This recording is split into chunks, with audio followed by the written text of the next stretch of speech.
Stanford University. Okay, well, welcome to lecture number 3 of CS 193P for fall of 2013-14. Today I'm going to jump right into a demo, and then after that I have some slides, time permitting, assuming the demo doesn't take the whole time here. And the demo I'm going to do is I'm going to take the little card thing we did last week and turn it into a real card matching game where we're actually matching cards, okay, rather than just flipping them over. And like I say, if I have the time, I'll talk a little bit more about Objective-C, and we're really going to go into Objective-C on Wednesday in quite a bit of detail. I also included on the stuff I posted some review slides at the end, just kind of reviewing what we will have learned in the first 3 lectures, just so you can kind of look through it real quick and say, oh yeah, do I know that? Yeah, I do. And if not, then you can obviously post and ask us questions about it. Okay, so let's do this demo.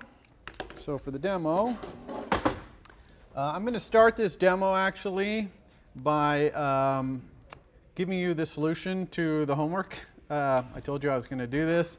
This is the only time that I'm going to do this quarter. Normally I don't go over the solution, but the solution is so simple, and because obviously we need the solution of this to move on to what I'm going to do today, we'll do the solution first. So here I'm just launching Xcode. You can see now in my recents I have this machismo from last time. So we'll bring that up. There it is. Make sure we're using as much screen real estate as we can here. Get some of these wires out of my way. Okay. So if you remember where we left off, hopefully you remember because you did your homework. We just have this single card, and it flips back and forth between the ace of the clubs. And your homework was to use the model that we worked on in lecture to make it flip through an entire deck. So the solution to that is quite straightforward. We obviously need a deck, so I'm just going to add a property here. Strong property, should be strong because we need that deck to stay around. And it's going to be a deck, and I'm going to call it deck. Okay, now we have an error here because of deck, so we have to go up here and import deck, right, to make that error go away. So now we got this property. That's cool. Obviously, we want to use lazy instantiation to instantiate that property, so I'm going to do that. That's a deck scar deck. And I'm just going to see if my instance variable is null, or nil rather, 0 basically. Then I'm going to say, underbar deck equals, and I'm actually going to create deck using another method here. You'll see why in a second. And then I'm going to return underbar deck. Okay, and create deck is just going to create a deck. Create deck, and I'm going to create a playing card deck because that's what you were asked to do. So I'm just going to do alloc init to do that. I got an error here because not only do I need to import deck, but playing card deck. And it's actually kind of unfortunate here that in this nice generic card game that I'm building, that I'm importing playing card deck. Why is that unfortunate? Well, I'm going to try and build a card game here that has nothing to do with playing cards. Okay, it's going to be a generic, should work with any kind of deck. Okay, a deck of any kind of cards. And in fact, in your homework, you're going to be asked to enhance the game next week to play a different deck. Okay, so it's unfortunate that I have to do this, and in lecture, either on Wednesday, probably on Monday, we will talk about how we can get rid of this. Okay, get this import playing card deck and this create deck method to be more generic, okay, and not be so specific to playing cards. But anyway, so now I have this deck, and it's lazily instantiated. So now that I have a deck, I can use it to get rid of this little ace of clubs thing right here. Okay? And I'm going to do that by saying here card star card equals self.deck draw random card. So I'm going to draw a random card out of the deck, and then instead of putting ace of clubs here, I'm going to put the card's contents. Okay? And that's really your entire homework assignment. There's one other minor thing that I'm going to do here, actually 2 minor things, because we don't want just a solution that works. This will work if we run this You're going to see it works, but it's kind of not very elegant, it's not really a really very good solution to the problem, even though it functions. You see, it's going through the random cards here. But it was kind of annoying, a couple of things. One, it started out with the ace of clubs. That was kind of gross, okay, because if I keep clicking here, eventually I'm going to get the ace of clubs, there it was, back again. So that's kind of bad. The other thing is when this deck is empty, this is not going to particularly elegantly, finish off. And we want to have some elegant solution. And I said in the hints, come up with an elegant solution. Also, this flips thing here, once I flip through the whole deck, it's going to keep flipping. It's going to go 102, 103, 104, 105.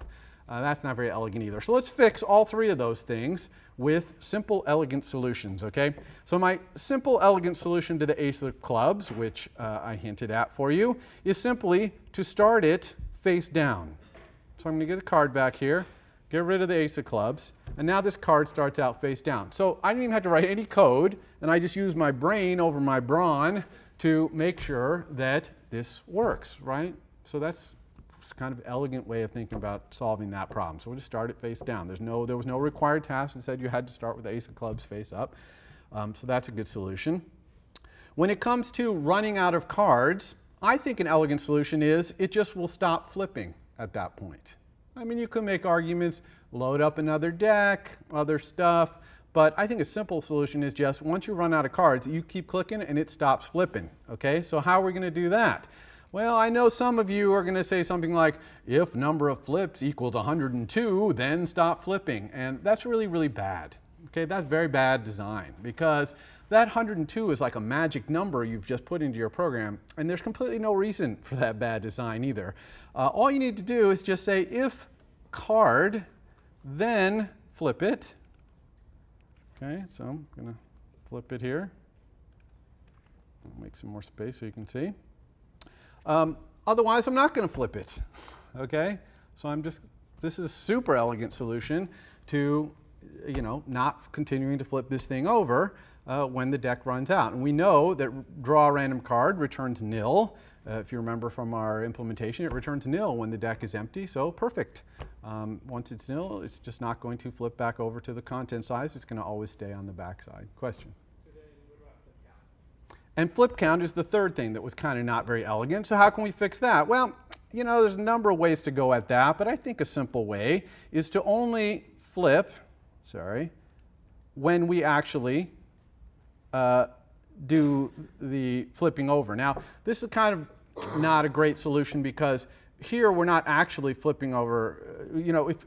If we're on the card back, then we're flipping over here. So this one's kind of not so good because we're kind of going to, once we flip over to the back, we'll be okay because we're going to be starting to do,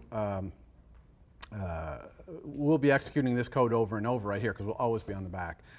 So I think this will work, right? Is that a good solution? The reason I don't like it is I don't like having this line of code in two different places. Kind of eh.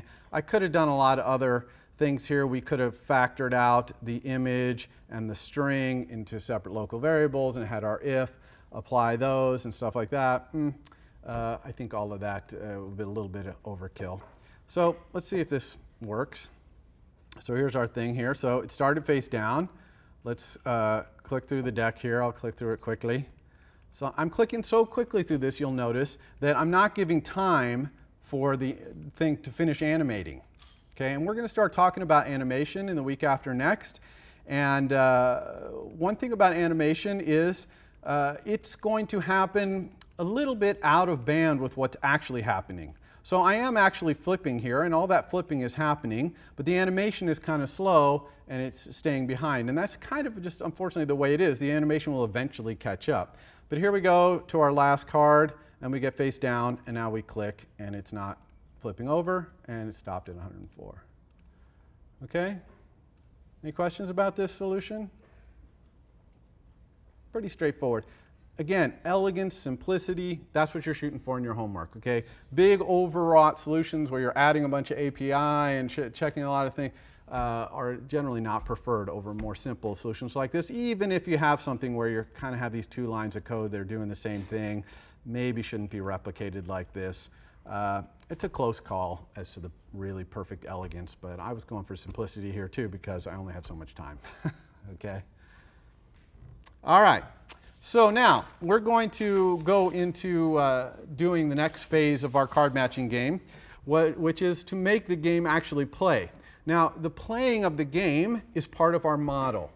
It's really important to understand it's not part of our controller, it's part of our model. Because I told you that the model is the what your game is. Well, what is this? It's a card matching game, so the what better be in the model. So we're going to create a class in our model that is going to encapsulate the logic of the game playing, and it's not going to know anything about user interface. Okay? It's not going to have any things in it that have anything to do with user interface, and that's a really important distinction to make. So let's create that new class. Remember that we always create new classes, same way you did with your assignment today, by saying new file. Okay? And we want an Objective-C class, and I'm going to call it card matching game. Okay? And it's going to inherit from NSObject, as all of our kind of base classes do.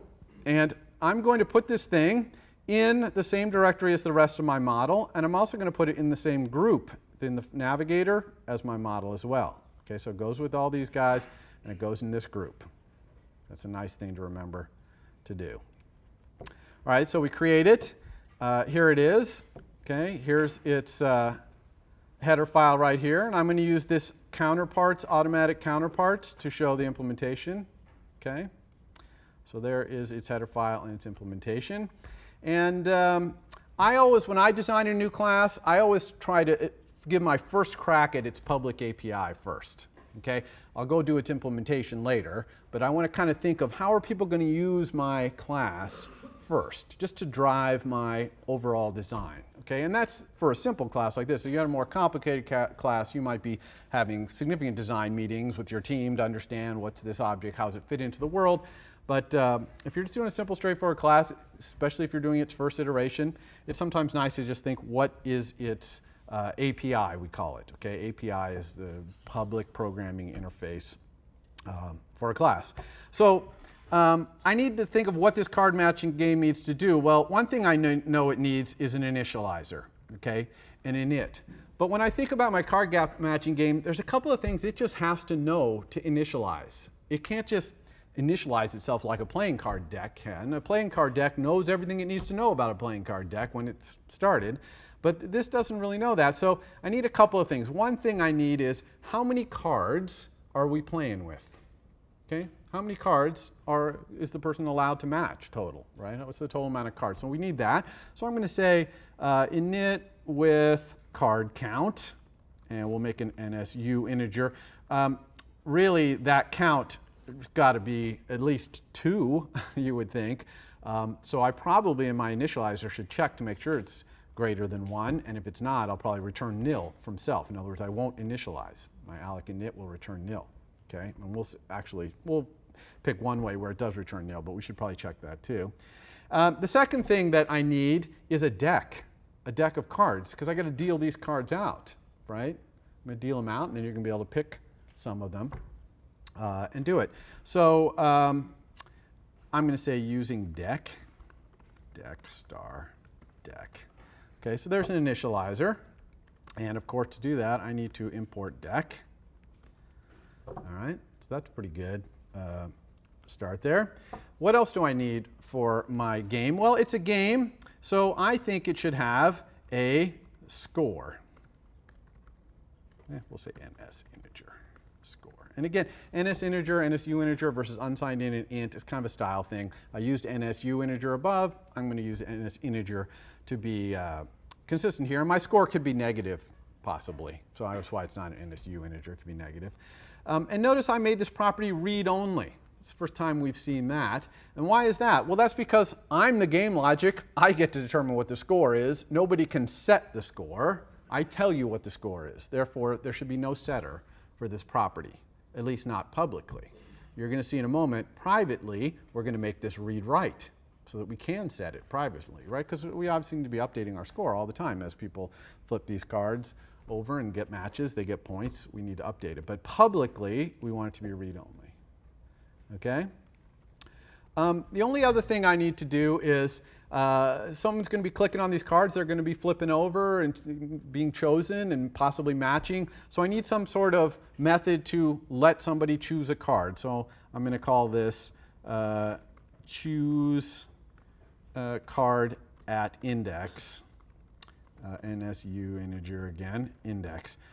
So there's a lot of ways, an API you could have for letting someone choose a card. The person who creates this card matching game, not the person, but the other object, like a controller that creates this model class, knows the count because it specified the count of cards. So it's pretty reasonable to have them specify an index between 0 and this count minus 1 anytime someone chooses a card. Okay, so this is just a simple way of specifying which card did the user choose. And similarly, I actually need to be able to return a card at a given index. And why do I need this? Well, I need to be able to find out the state of the game at any given time. I mean, how is my controller going to display a UI for this game if it can't, if it can't find out what the state of the cards is? So this is just a way for it to get the cards. And it could iterate through all the cards and get them all and update them all, or it could get one at a particular index and could kind of, whatever fits best what we're doing. All right, so that's my public API. Now before I go and do my implementation over here, you can see that I got this warning right here. And what's this warning saying? It's saying, there's actually 3 of them. You can click on this little 3, by the way. It's saying you have not implemented these 3 methods that you made public. So that's a good warning. I need to go do that. But before I do that, I'm going to go back to my controller. I want to show you what kind of UI we're going to have over here, so that as we're doing our implementation, you can kind of imagine how they're going to work together. But I actually wouldn't necessarily have to do the UI before I do the card matching game. And one could argue I should do the card matching game first and not be influenced by the UI so much when I'm designing my model. Okay? But this model is going to be served by some UI, so we're going to do them at the same time so you can imagine it a little better. So what do we need for this UI? Well, one thing is we need a lot more cards. Okay, this one card, it can't be matched against anything else. So let's make more cards. This is very easy to do. I'm just going to move this card up into the corner here, and I'm just going to copy and paste it. So I can select it and copy paste. Okay, place it, use the nice blue guidelines there. I can even copy 2 and paste them. Okay, or copy 4 and paste them. Okay. So now I'm going to have 12 cards. That's a good number of cards. I actually don't need this flips thing anymore. I'm not going to be just flipping cards. We're going to be matching cards. I'm probably going to need something for the score, which we'll do a little bit later. But that's pretty much my entire UI. I'm just going to have these cards, and I'm going to click on them.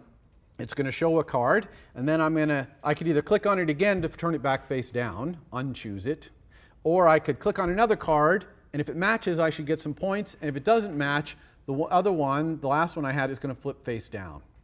Okay, now those of you who are used to a game like Concentration, it's a little different. Usually you pick a card, then you pick another card, and if they match, you get points. If they don't match, they usually both turn back over.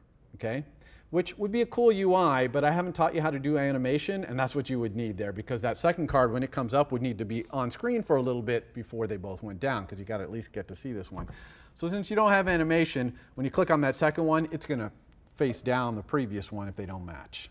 Okay, and then you just keep clicking around trying to find matches, and you get points. And we'll show you kind of the point system that I'm going to use. So this is my entire UI. It's a very content-central UI, right? The UI is really focused on these cards. There's not a lot of adornments and other stuff around it. And we're really not going to have much other stuff except for the score. And you're going to add like a redeal button and maybe a little bit of stuff about some status about what's going on in your homework. But this is the fundamental basis of the UI. Okay? So now let's go back to our card matching game. And let's talk about how we're going to implement this thing. I'm going to go back to automatic here. Put this thing back. Just to make this look nicer, I'm going to go like that. I'm going to leave this header file up while we go and do the implementation so you can kind of see where we're shooting. This is what we're shooting for. So the first thing I want to do is make this be read-write in my implementation only. And I do that with this little private interface. Remember I showed you about this, that you can have one of these with a little open parentheses, close parentheses like that. And now you can declare your own things. Well, I'm going to redeclare this thing to be non-atomic read-write NS integer score.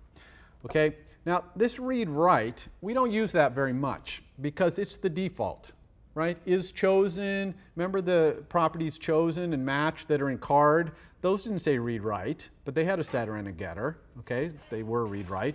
We really only use this when we're trying to redeclare a read-only one from public to private. This is about the only time we really use this.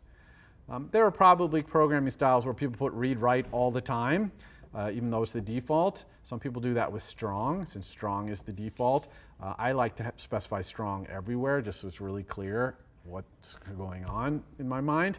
But read-write, not necessary for most things, except for here where we're redefining it. So everyone understand what I'm doing here?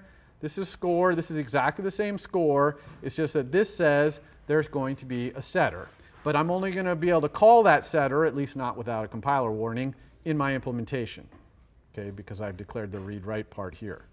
No public person is going to be able to set the score, call set score, without the compiler giving a warning, okay? So the next thing I want to do is I want to think about my internal data structure for my card game. Really simple. It's just an array of cards. Okay? I'm going to have an array of cards. It's going to be this many cards. I'm going to pull them out of this deck. And people are going to be able to choose those cards. Someone can go look at the cards and we'll adjust the score as people choose the cards. Okay? So I need that internal data structure. It's internal, so I'm going to put it here. Non-atomic strong. It's going to be an NS mutable array. Okay? And this is similar to what we had in deck, right? And I always like to put of card just to say what's in here, because as we said, there's no way in Objective-C to kind of have the compiler enforce what's in here. The things that are in this mutable array are just objects, and the compiler does not know what class they are. Okay, so it's up to you to make sure you don't send messages to things you pull out of it that are wrong. So here we are trying to at least give the person reading our code know our intent. Our intent is for this to be an array of cards. Okay, and of course we want our lazy instantiation.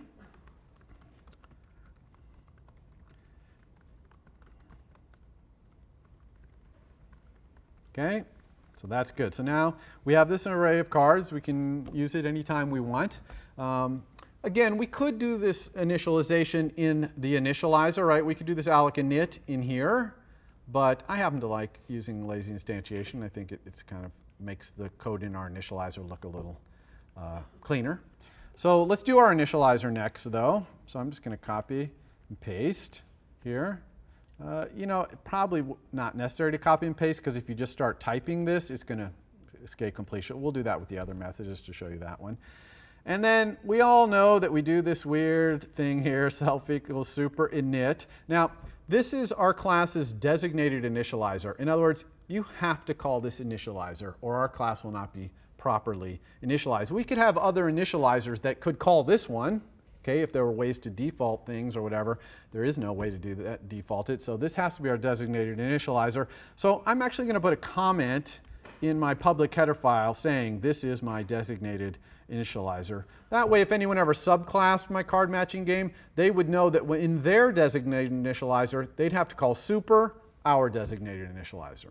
Okay, that's the way designated initializers work. You have to call your super's designated initializer from your designated initializer. Question here from. Does the compiler know that this is the designated initializer? No, the compiler does not know. This is purely a commented thing. It's similar to this kind of comment thing. It's unfortunate that the compiler does not, there's no keyword or anything that says this is my designated initializer. You had a question first here. Okay, question. Is there a way to disable the default initializer if you have a designated initializer which is different? What do you mean is there a way to disable? Like you return nil or something like that from the default initializer. Well, follow up with me. I don't quite understand the question. If you have other initializers, I guess your question is, how do I disable another initializer? Well, like in many other languages, you can set your initializer, your default constructor to private or something. so that you can't use that. Right. But oh, I see what you mean. Yeah.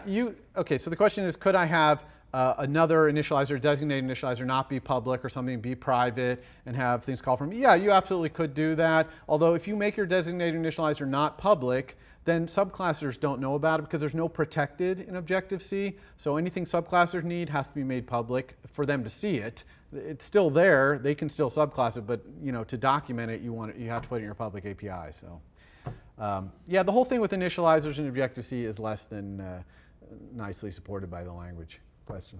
Does it make sense to maybe like override init to use your designated? Yeah, so the question is, would it make sense here for me to implement init here, right, to do something?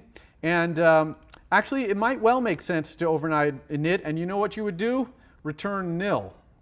Okay, because if you do card matching game alloc init, it's not properly initialized. And there's no default for the number of cards or the deck, so return nil. Okay, so yeah, so the answer is yeah, you could. All right, so this is back to our designated initializer. We need to call our supers designated initializer, which for NSObject is init.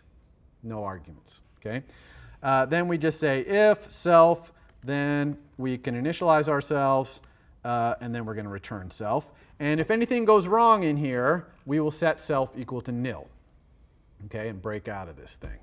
And in fact, something is going to go wrong in here, as you will see. Okay, so what do we need to do to initialize our thing here? Well, we need to pull this many cards out of this deck and put it in our internal data structure here, right? So how would we do that? How about for int I equals 0. I is less than count, I plus plus. So that's just me going through this many of these things. I'm going to say card star card equals deck, draw a random card. So I'm drawing a random card of the deck. And then I'm just going to say self.cards sub I equals card. Okay? So I've got this mutable array.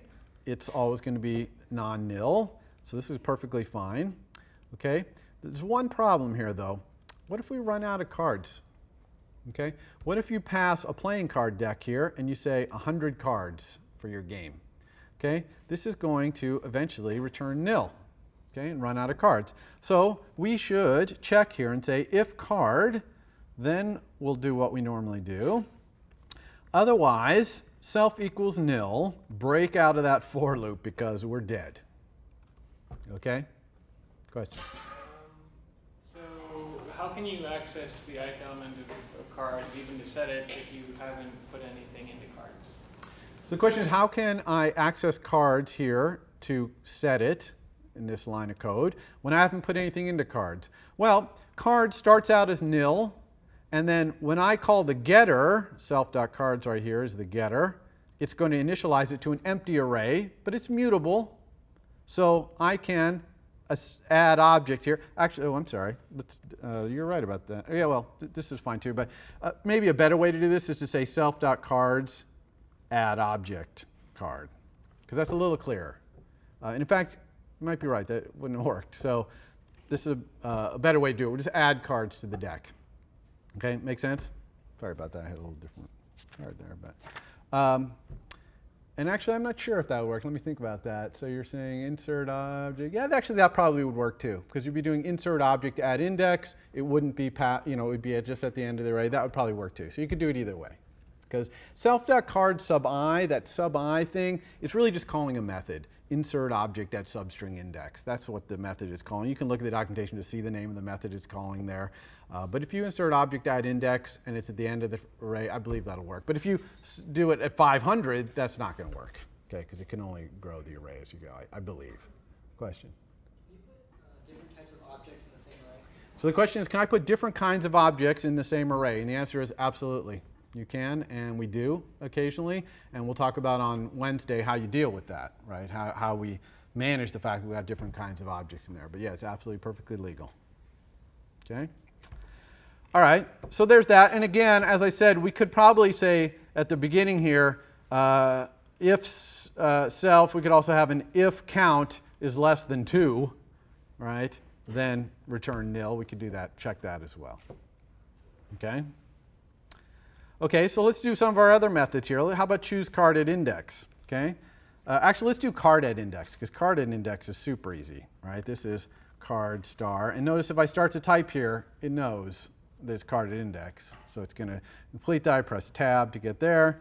And this one is just return self.card subindex. But, you know, this is a public method. What happens if someone passes a bad index there, right? An index that's greater than the count. Are we just going to go ahead and crash here? One could argue that might be good because it'll help find the bug. Certainly some kind of assertion in here would be good. We'll talk about that later. But I'm actually just going to protect myself against it by saying if this index is less than self.cards count, then I'll return it. Okay? Otherwise, oops, if. Actually, we'll do it this way. We'll use the old question mark. Some people were asking about this. Okay? Return question mark nil. Everyone know this question mark colon C thing? This is totally a C thing, not an objective C thing, right? Just like an if-then. Yeah, question. So without that guard, how does array access with these methods for the mutable array work? Without that index, without the guard, if you passed a large index, would it necessarily crash? Or would yes. So the question is, what if I pass too large an index here? Would this crash? And it would. And what would happen is it would crash with the exception array index out of bounds. Okay. So it wouldn't disclose memory on the heap or anything? No, it would crash. It would raise an exception, array index out of bounds. Okay, and this array class would raise that exception. And we'll talk about raising exceptions. For now, until you go to this debugging thing maybe on Friday, for now, you're just going to see exceptions like that happen on your console. It's not even going to stop where the exception happened, which is unfortunate. But that debugging session, we'll talk about how to make it stop there. But that's what's going to happen. It's going to raise an exception. So that's card at index, really, really easy. And now let's talk about this other one, choose card at index. This is really the heart of our logic, because here's where you're choosing the cards. Here's where the matching actually has to happen and the scoring. Okay? So this is basically our entire logic is going to be in this method.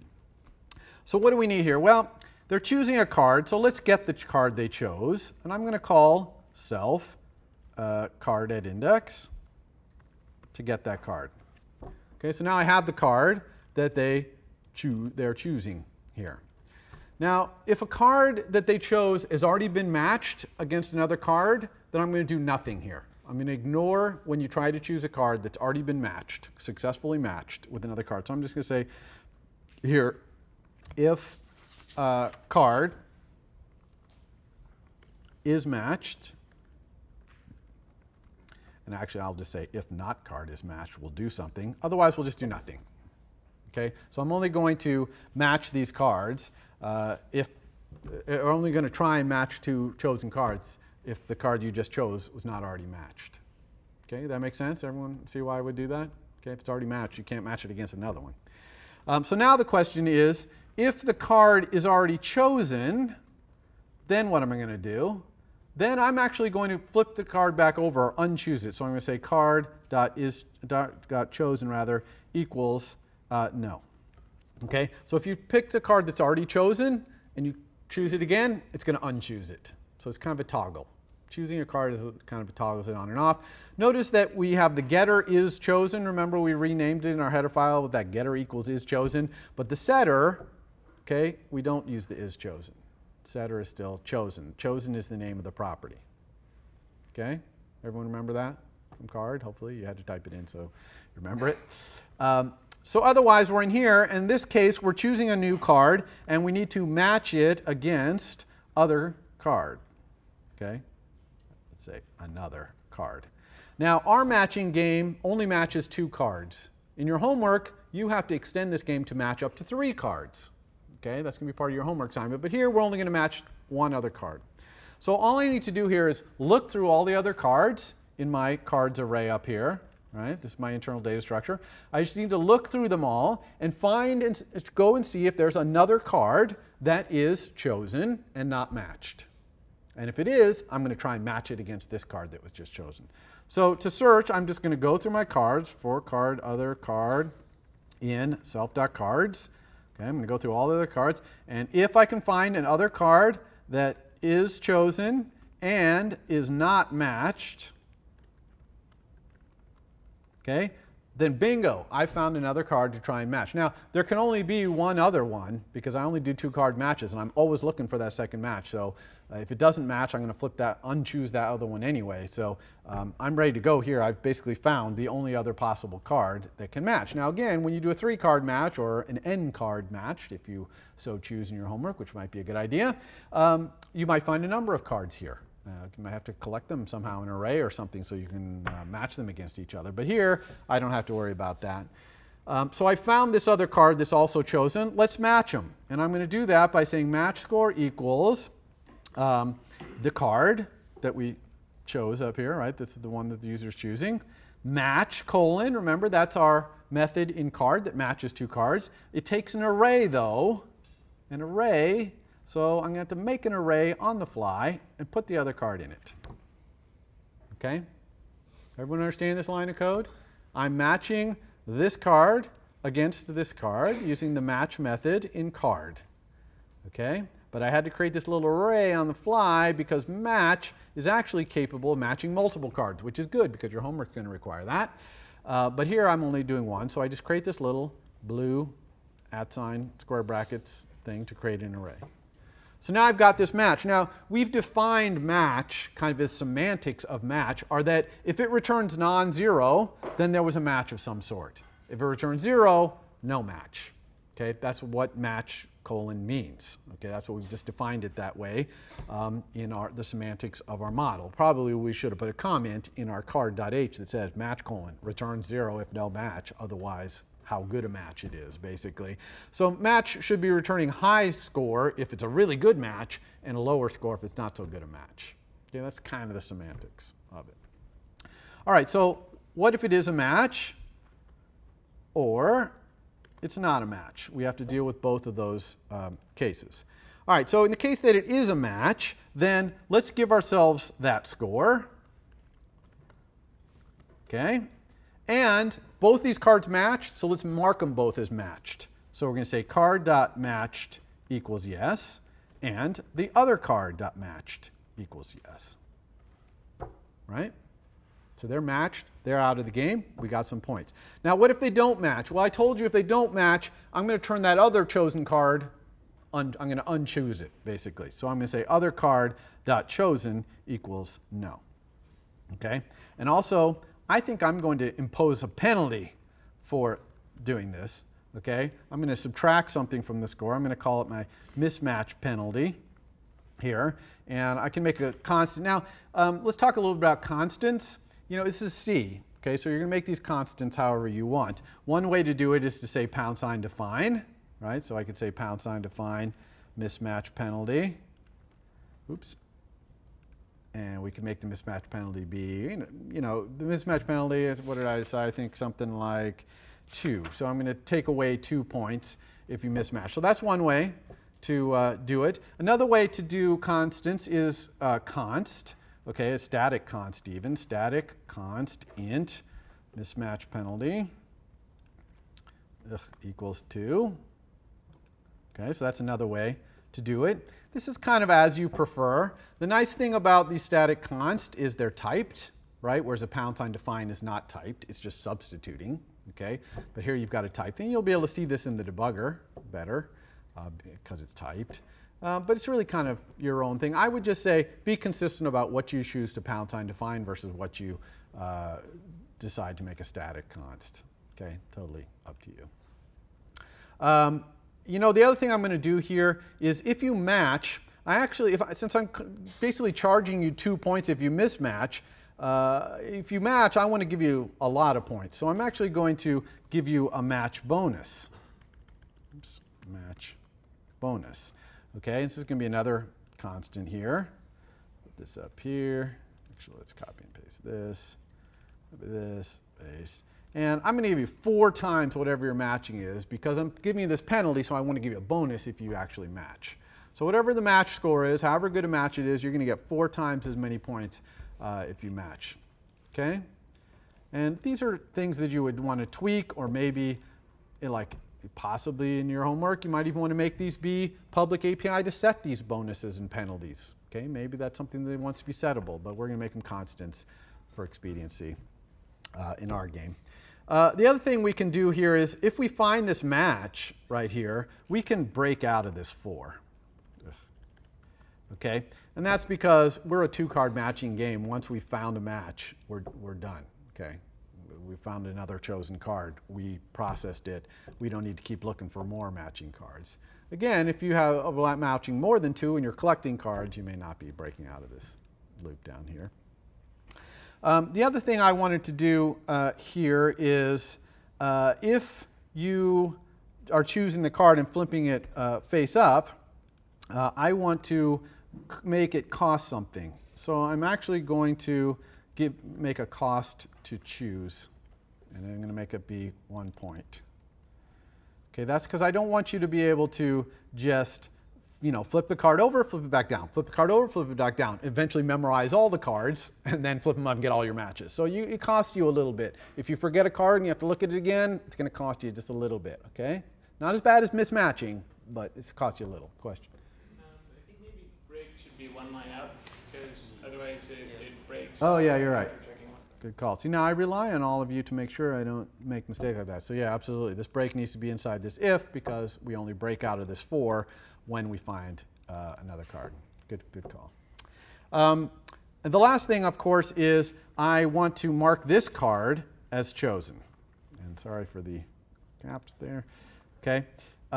This card, whoops, not is chosen, chosen. This card is chosen after we've done all this thing. In any case, it's going to be chosen. It's going to be the new chosen card. Okay? It might also be matched, but it's also chosen. Okay? So that's it. Okay? That's the entire logic of my card matching game. It's pretty simple. It's kind of, in a way, ultra simplified. You could imagine much more complicated things, but I'm doing this on the fly here, and we only have an hour and 15 for lecture, so I've kept it kind of intentionally simple. But the main point I want you to understand from this logic is it has no UI in it, right? It's purely just dealing with the cards and setting them to be matched or not, whether they're chosen or not, depending on using the match colon method, which is also part of our model. There's no UI here. Okay, it's up to our controller to take this logic and turn it into UI. All right, so let's take a look at that. I'm going to go back to our storyboard here and make more space. Scroll this over a little, give it more space. Okay, so here's our controller, right, our simple controller, just as we left it off. And I need to use this logic in this thing. So the first thing I'm going to do is create a property to hold my card matching game. Okay? Now, one could argue, some people would call this model. I don't like that so much because sometimes a model will span multiple properties. Or they might call it game model. Okay? That's not so bad. I'm okay with that. I like game. I think it reads a little nicer in the code, but it's kind of a matter of personal preference. But in any case, I need to import my card matching game header file here to make this work. And I'm going to lazily instantiate it. I'm just going to say if the game is nil, in other words, just our object is freshly initialized, then I'm going to say game equals card matching game alloc, game alloc, and then init. Okay, there's 2 inits there, the one inherited from NSObject, which we know is going to return nil, so I don't want that one, and init with card count. Okay, so I'm going to do that one, tab over here. How many cards are in this game? Well, there's 12, so I should type 12 here, right? Okay, no, that's like putting 102 in your homework solution, right? We might add more cards someday. We absolutely do not want 12 here, so I'm going to put 0 here for now, and I'll show you how we're going to figure out what this number is. And using deck, luckily I have self-create deck here. That's why I did that way. That's going to create my deck. Okay, then we'll return underbar game, and it's nice and lazily initialized. Okay, all right, so let's talk about this 0 right here. How are we going to find out how many cards there are? Well, it turns out it's possible to create an outlet to multiple things in your UI. Remember that we have this outlet right here, flips label, which was an outlet that went to this little flip count thing. that we had down here. It was a single outlet, which, by the way, we can delete this single outlet, but it went to one object, a UI label. So let's get rid of that. And we don't need flip count either. We actually don't need deck either. There's lots of stuff we can get rid of now. In fact, we're going to redo this whole thing. Well, let's get rid of flip count. We'll get rid of that in a second. You can see our game's gotten significantly simpler now that the model is taking care of a lot of our stuff here, and it's going to get even simpler when we delete all this. But anyway, that was a single outlet. We can actually create an outlet to multiple things, and as you might imagine, that outlet will be an array. Okay, so how do we do that? Very simple. Exact same way. I'm holding down the control key. Okay, pick a card here. I'm going to hold down control and drag into my interface just like I do with any other outlet I'm trying to create. And when I let go, you can see that at the top here where it says connection, there's actually the choice of making an outlet collection. So that's an array of things. Okay, we could also make an action message here, be declaring it here, or an outlet to a single button. But here I'm going to do an outlet collection. When you do outlet collection, Xcode, not Objective-C, but Xcode wants to know what kind of objects are in there. That's purely for Xcode. I told you there's no way to know what's in an array in Objective-C, and the compiler can't know that. So this is purely for Xcode, and you're going to see how Xcode remembers this answer in a second. And here's the name. I'm going to call it card buttons. That's what these are. These are buttons that are holding all the cards. Notice it's not asking me strong or weak here. That's because this property has to be strong. Okay? And it has to be strong because while the view has a strong pointer to all these cards individually, the view does not have a strong pointer to this array. And if we did not make this strong, then this would be constantly being set to 0 because no one would have a strong pointer to it. Okay? So that's why this has to be strong, because it's an array. It's not a button. Now, this little stuff right here, compiler completely ignores this. It's very much like IB action. It's just some stuff that Xcode puts in there so that it knows that this particular property right here is an outlet collection. And you can see if I mouse over this, it shows me the one button that I've put in here. Now, I'd love to tell you we can just select all of these and control drag, but you can't. Okay? I've been asking for that feature for years, but they never give it to me. So I have to drag these one by one. It's kind of unfortunate, but at least, you know, I drag it to the thing that's already existing. And you notice as I get close, it highlights the thing that is appropriate. And again, it knows that because it knows this is an outlet collection of buttons. So that's why I can highlight this property. Okay, so I'm going to collect all of them here. And when you do this, you know, it's somewhat error prone. You might miss. So it's nice to go back here and check. And you can see all 12 buttons in here. Question? Does the order matter? Okay, great question. The question is, does the order matter? Or is the order determined? And the answer is no. This order, the order of the object in here is completely unknown to you. And you cannot depend on it. If you need the order, you're going to have to do this a different way. Outlet collections are fundamentally, the order is not known. Okay, so no matter what order I control, drag them, or whatever, that's not going to be the order in the array. Okay, which was a good decision by Apple. It seems like, oh, be cool, but it'd just be too hard for them to, if there were a lot of things in here, it'd be too hard to show and you could get confused. So you need to use something different mechanism, and you're going to learn many mechanisms later in this class that you could do this with. This is just a pretty simple one right here for fairly small numbers of things. So anyway, we got this connection to these things. So now we can do card count. Okay, we know the number of cards. We can just say self.cardbuttons, that's this property right here, right? Count. Okay, so this is the number of buttons that's in this array. Okay, so that was good. That worked out well for us. Okay, now we also have a nice array of these buttons so that we can update them with what's happening in the model. Okay, so first though, let's talk about touching a card. When you touch on a card, what are we going to do? Well, we don't want to do any of this junk. Okay, so we're just going to get rid of all that. Okay, because we're going to let the model handle it. So all we need to do to let the model handle this is to get the card that this button is associated with, because these buttons are all still sending this. If you look at this, see all 12 of them are sending this action.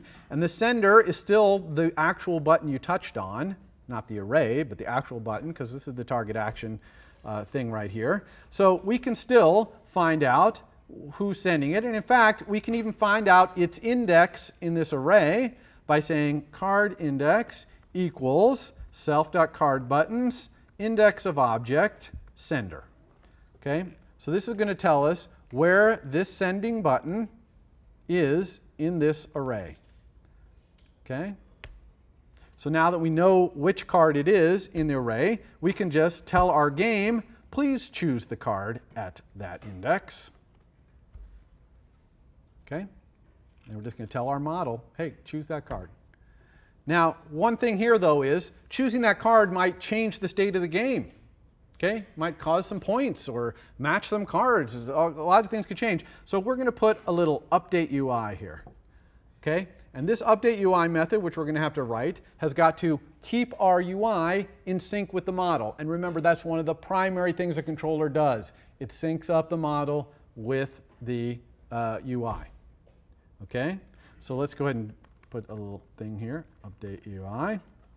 Okay, so what do we need to do when we're updating this UI? It's actually pretty simple. We're just going to go through all the card buttons, okay, get that card button, simultaneously look into the model for that card, and make sure the card button is showing what should be on that card. So let's go for UI button, card button in our card buttons.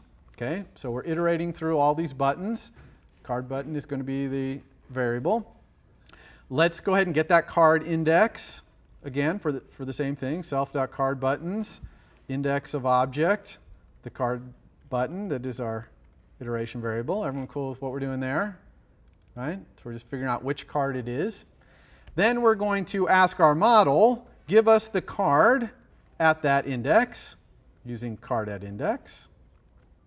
Oops. Okay, so now we have the card button and the card. Awesome. Now we can make sure the card button reflects the card that goes along with it. Okay, so what do we need to set on the button? Well, let's see. We have to set the card button's title. Okay, so set title for state, UI control state, state normal. Okay, and we have to set the background image, right? Depending on whether it's the Stanford logo or the blank background. Okay. Also, if the card is matched, I'm going to disable the button.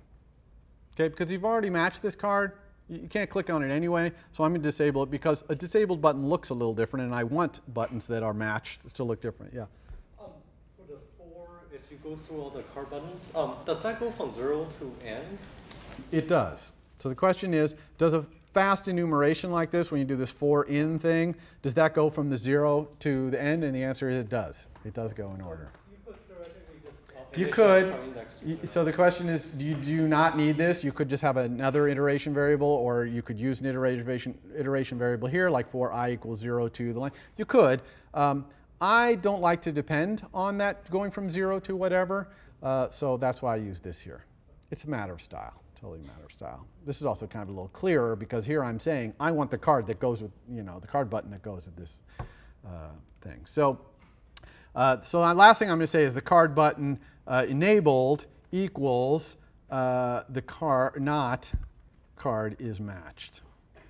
Okay, so the button will only be enabled if the card is not matched. Okay, now of course I have these two things which I haven't provided. Right? I've just left them, we don't have that argument. And actually for both of those, I'm going to create little other methods here, helper methods. So for the title, I'm going to have a helper method called title for card. It's going to take a card as the argument. And it's going to return the title for that card. And for the background, I'm going to have UI image, background image for card. Hopefully, as we go along, you'll start to see the naming conventions that we use. We often try to have this last part of the name of a method before a colon indicate what we're looking for. So here we're looking for a card, so we try to make a thing. Look at this one, button, right? This is a button. So we try to make these arguments guide the reader towards what we're asking for there. We don't want to get too overwrought about it, but it's a general naming convention there. So what is the title of a given card? So I have the card. What's its title? Well, if the card is chosen, then I'm going to return the contents of the card. If it's not, I'm going to return empty string or nil. So I'm just going to say return card.isChosen, question mark, card.contents, otherwise empty string, let's say, or nil, either one in this case. And how about the background image? This is kind of a cool one. I'm going to say return a UI image.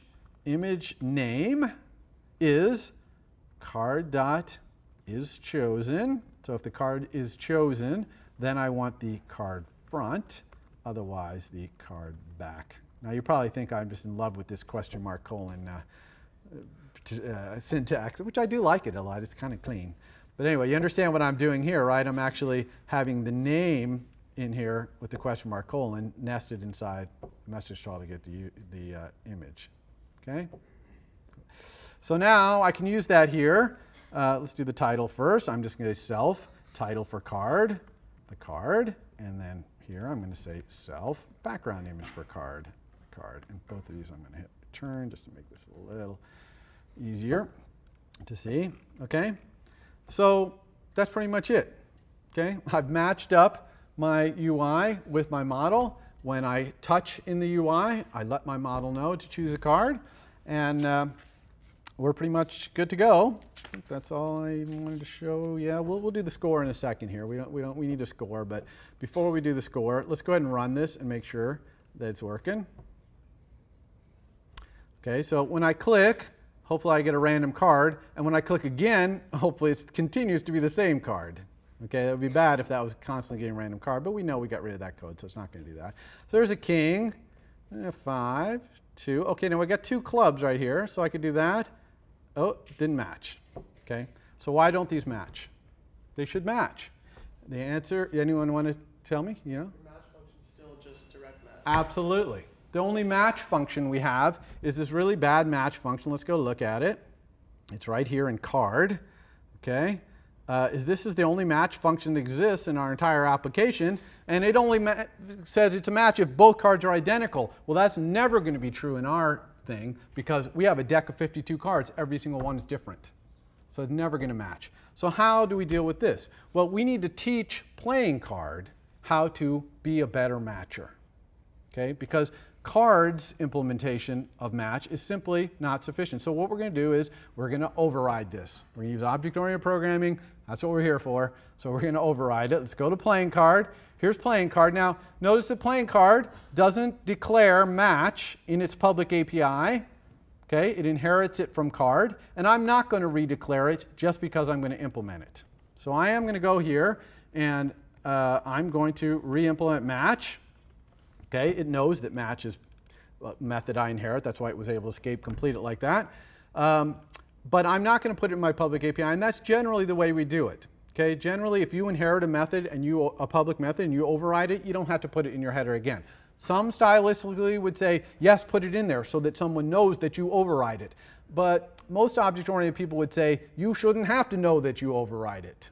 Right? This is object-oriented programming. You should not have to know that. That's implementation detail that you happen to override match here. So I'm a fan of the not putting match in playing card. It's already in playing card's public API because it inherits it from card. All right, so what are we going to do in match? Well, I'm going to have a really dumb match. You're going to need a better one for your homework. My dumb match only can match one other card. Okay, so the first thing I'm going to say here, let's go ahead and do int score equals 0 and return score. The first thing I'm going to say is if other cards count equals 1. Okay, so I'm only going to match one other card. Okay, if there's 2 cards in there, no match. Okay, too much for me. So I'm just going to say this one thing. Now, I need that other card, though. How do I get the other card? I'm going to say card star other. In fact, I'm going to say playing card star other card equals. Now, I could do a lot of things here. I could say other cards sub 0, but I'm actually going to use a method here I want you to know called first object. Other cards, first object. Okay, first object returns the first object in an array. If the array is empty, it returns nil. Okay, that's different than saying other cards sub 0. Because if that array is empty, that will crash. That will say array index out of bounds. You see the difference? First object, there's also a last object. They just have this magic piece to them that they don't do array index out of bounds.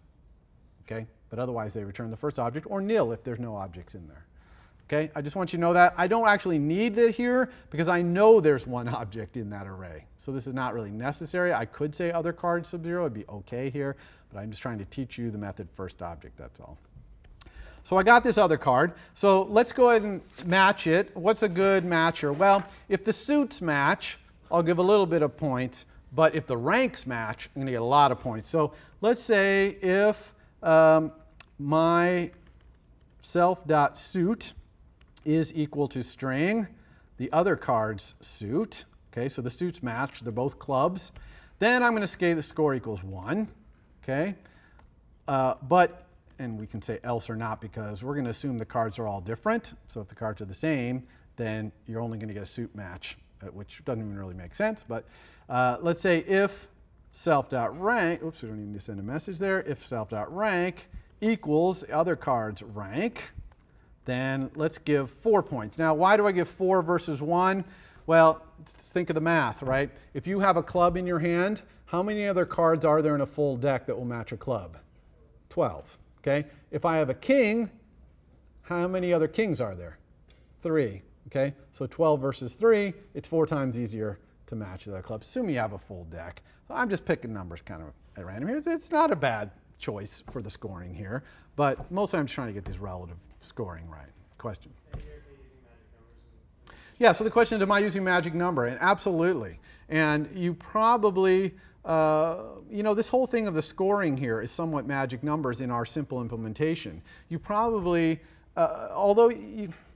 this is not necessarily a magic number. If you define match to say, make the easiest match versus equal 1, and then make any more difficult matches be multiplicatively, more difficult like this, then this is actually right, because that 4 is fundamental to a playing card. It's fundamental to how a playing card's ranks and suits work, right? So assuming you define this match to only match against other playing cards in the same deck, that 4 is magic, but it's magic to this class. So yeah, you could put a # define, but that doesn't make it any less of a magic number. So it is magic, but you can put it in there. You see what I'm saying? See the difference between that and like 102 in your controller, which is trying to be, maybe generic decks? That's a little different.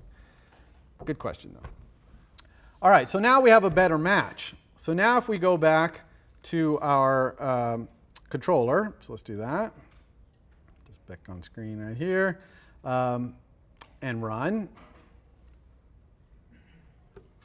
Hopefully now, let's see if we can find a match. Okay, so there's a club, right? And this is a club, so let's match them. Ready? Oh, it matched, and it even disabled them. Okay, but I have no idea how many points I got because there's no score on here. So obviously, we need a score. So let's put the score in. Hopefully by now you can imagine easily how we would do the score. Simple, just like flips. We just grab a label here. I'm going to drop it down in here. I'm going to say score 0, because that's what I want. Oops, that's what I wanted to say when we start up. And yes, it's possible you could load these strings up at startup. We'll talk about when and where to do that in your code in the next couple lectures. So I have this score. I obviously need to be able to talk to it, so I control drag up here into my interface to create an outlet. I let go. This one wants to be an outlet, not an outlet collection, but an outlet. I'm going to call it score label. Okay. It can be weak because we know that the view is going to point to it. It is a UI label. There's an outlet for it. I'm just going to update it in update UI. So I'm going to say self.scoreLabel equals ns string with format. We'll say score : %d. And where do we get the score? Anyone know where we get the score? From the game, exactly, from our model, self.game.score. Okay? And I'm going to go show that just to make sure everyone understands that. Here's my card matching game. Remember that in its public API, it has the score. Okay? And we're keeping the score when we're choosing. Okay? Everybody cool with that? So that's it. That's all we need to do here to update the score. Normally we have, oops, this needs score label.text. Sorry. Okay, we need the text property of the UI label class. We're calling it setter here, set text. That's basically what's happening here. And setting the score. Okay? One other thing I'm going to do, just in case the score is really big, let's make that wide and run. And we'll talk about, by the way, text fields that get larger when you put text in them and stuff like that. There's a way to handle that in iOS as well. We can't talk about it everything all at once, though. All right, so let's see here. -1. Why did I get -1? Because I have a cost to flip. So every time I flip a card, I got to pay. All right. Now here's a spade and here's a spade. All right. So what's going to be my score after I click this? Well, clicking this is still going to cost me 1, so that's going to make my score go down to -6. But I'm going to get 1 point for matching times my match bonus of 4 is 4 more points. So my score should be -2. All right? And it is. Woohoo. Okay, let's see if we can find ranks that match. Oh, there's a 6 and here's a 6. Okay, so I'm going to make these two match. So what's this going to be? All right, so we're at -9 now. When I click this one, we're going to be at -10. But they're going to match. I'm going to get 4 points for the match times my match bonus of 4 is 16 points. So I'm going to be at +6. Everyone agree with that? And there we are. Score +6. Okay? All right, so that's it. That's as much as I'm going to do. We've got some slides here at the end, but that's it on the demo here. And your assignment is going to be to make it so you can match 2 cards or 3 cards. You can have a little switch or some sort of UI to choose between whether you're matching 2 cards or 3 cards. And so that's going to require some change to your logic in your model. It's going to require a little bit of UI, and it's going to require your controller to do a little bit of glue in between that. You're also going to be asked to add another label in here that says what's going on. So when I click this, it should say you chose the 7 of hearts. When I close this, it should say 7 of hearts and 2 of clubs did not match, -2 or something like that. Okay? So if you pick 2 things that do match, like those 2 hearts, it should say 4 hearts, 7 of hearts match for whatever points. Question? How would you test your program on a device? How would you test it on a device? Okay, let's run this on a device, actually. Great question. So I have a device attached over here, which you can see, and it's asking me to update, which I'm not going to do right now. And if you look up at the top of Xcode, you'll see that there's a bunch of different simulators you can run on. And you can also run on a device if you have it attached. And we're going to have a Friday section, probably next week, or maybe the week after, where we're going to show you how to register your device if you don't know how to do that and get this all set up. So this is a bit of a preview, but I'm going to actually run this on the iPad. So I just pick iPad and hit run, and it runs on the iPad.